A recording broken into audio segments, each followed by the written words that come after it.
Hi, this is Todd at Go Visit San Diego, and today we're at the 1906 Lodge on Coronado Island. Come check it out with me.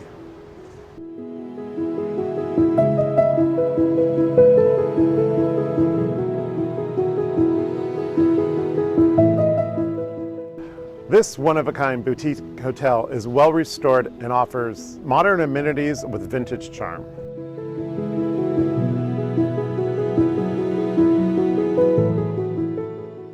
The 1906 Lodge has a rich history and a laid-back California lifestyle.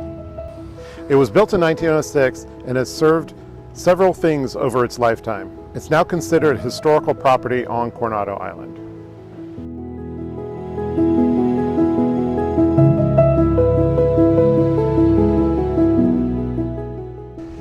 It's only about a 10-minute walk to the main beach in Coronado and just a few steps away from all the restaurants and shops in downtown.